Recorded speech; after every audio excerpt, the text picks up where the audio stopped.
Hi, my name is Abhishek. I'm from Rescue NGO, and I'd like to speak about some of the issues that are going on to the younger generation today, which are very shocking. But there are solutions for all these things. I did a research in 300 educational institutions across India to 5,800 college students from junior college, which is 11, 12, up to postgraduate students, but mostly undergraduates and junior college. And we found out that 80% of the boys watch 5 hours a week of porn, 33% of them watch 14 rape videos per week. They start in year 9, and will have watched 100,000 clips by the time they are married. They are not satisfied when the real thing comes along, and this ruins their chances of a successful and happy marriage. They get wrong expectations, and 86% of them said porn is addictive, and 87% said it's progressive. This is why we see such promiscuity and so many young people dying of AIDS today. 2.1 million people have AIDS in this country, mostly young adults. Today we see that I calculated, I was a statistics lecturer before I began this NGO, and we see 500,000 rapes are watched every day by college boys alone in Mumbai alone. Every day, 500,000. So we are feeding the system, we are advertising rape. Some people say watching porn doesn't turn someone into a rapist. Well, hopefully most of the time it doesn't. But you see, the whole corporate world knows that advertising works. In YouTube, in TV, all the products today are advertised because it works. They spend crores of rupees because it works. What you see and enjoy, it affects your choices. 67% of the boys said that when they watch rape, it inspires them to actually do a rape. But you see, this violent pornography, just like people start on wine, go on to whiskey, start on Gudkar and go on to cocaine, LSD, soft porn goes on to hard porn, goes on to actually working it out. Hard porn is not Sunny Leon, but it's like a 15-year-old, 14-year-old, 13-year-old. They want something more and more fresh and more exciting. The problem is that no high school girls are willing to be a porn star. So to make this porn, apart from the arms trade, this has now become the largest criminal activity in the world today. The trafficking of young girls linked with making teen porn and youth prostitution.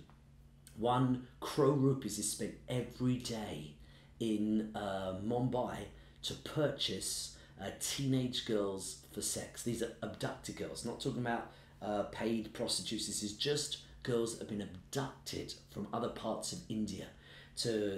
When guys watch these things, they want to try it out with a young girl. Some people say porn's okay, but when they realise how teen porn is produced by abducting girls and what happens to them, this changes their minds. And we need to bring awareness every area of society. Ladies of India and ladies in authority, how can you allow? There's 500 girls, according to National Human Rights Commission and the BBA reports, National Crimes Record Bureau, and Ashwani Kumar, former head of CBI. The average of those national statistics on human trafficking, there are presently 500 girls, high school girls, abducted per month in Maharashtra to make this porn and to be forced into sex slavery.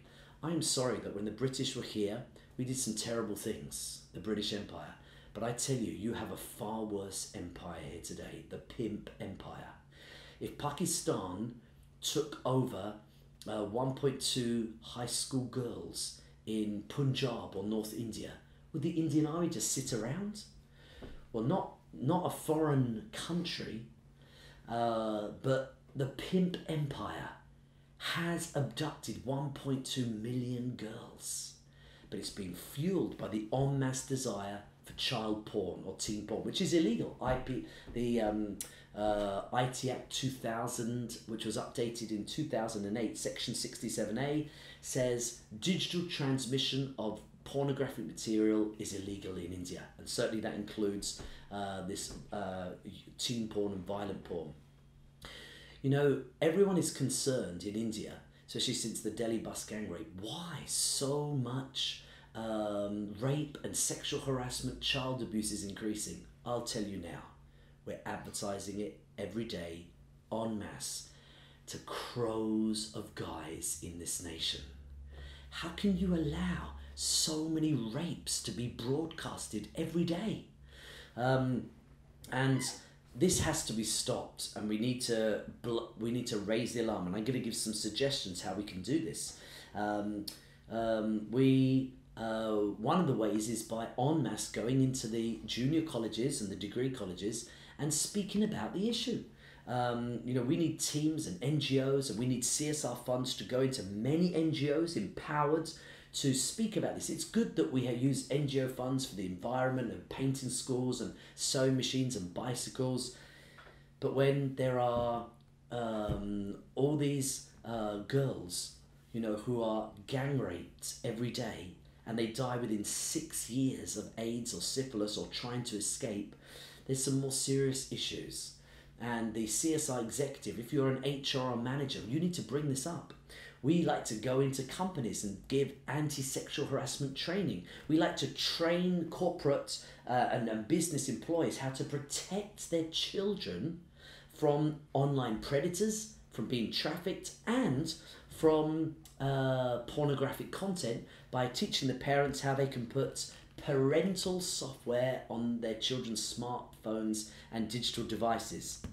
20 companies produce parental software free.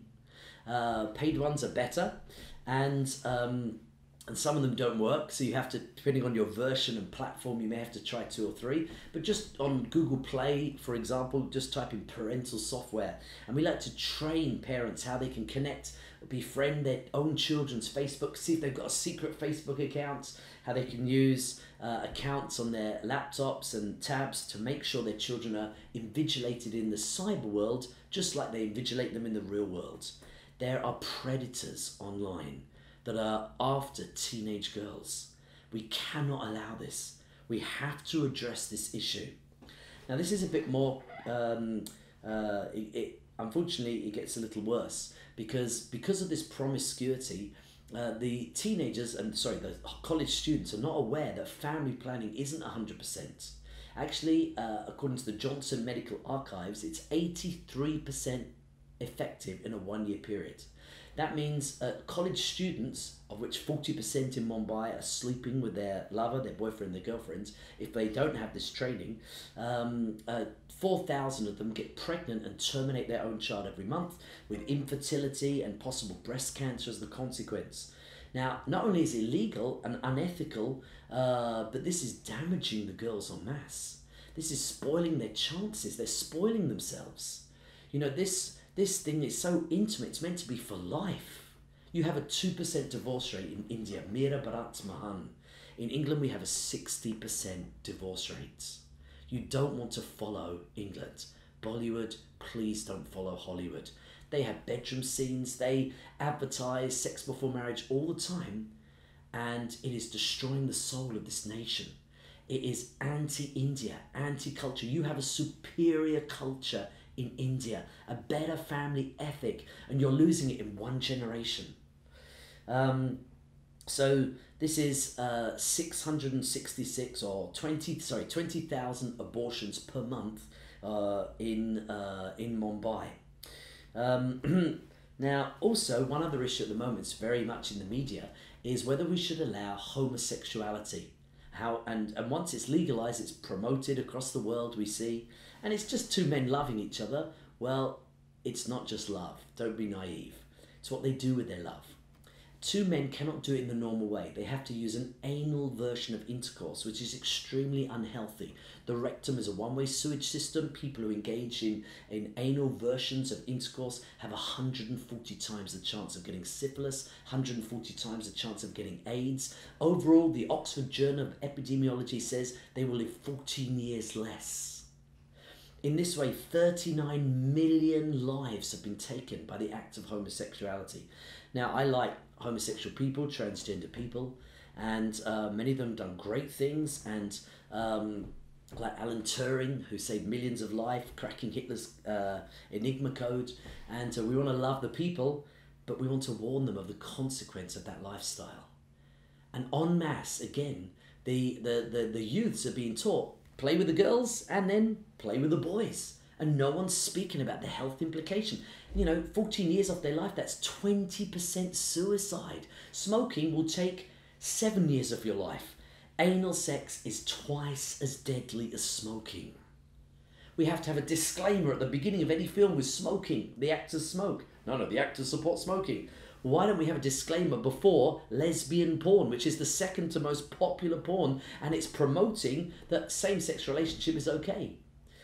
People engaged in oral sex have 22 times the chance of getting oral cancer, which kills 500,000 people a year.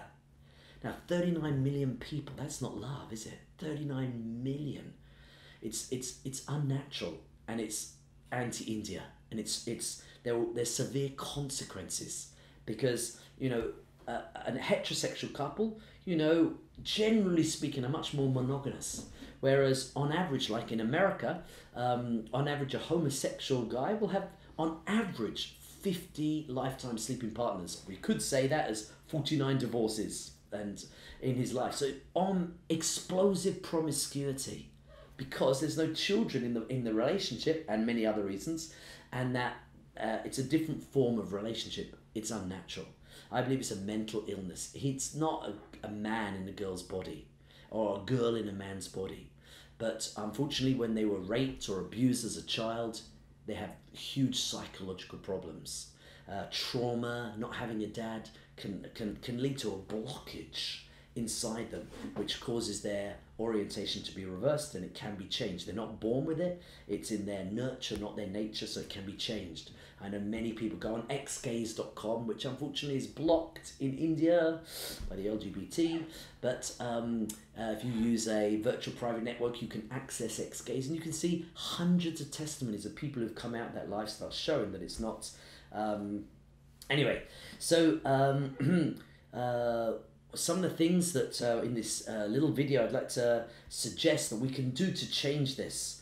Number one, we need awareness. We need to train the college students, we need to train NGOs, we need to train the staff, we need to train the corporate world staff, as I said, on anti-sexual harassment programs and protecting their children, parental software. We need to talk to politicians. A politician will be more likely to be elected, as we've seen in recent years in India, if they have strong social concern. These are huge and ultimate social issues. So if we want to win an election, we need to be outspoken about these issues.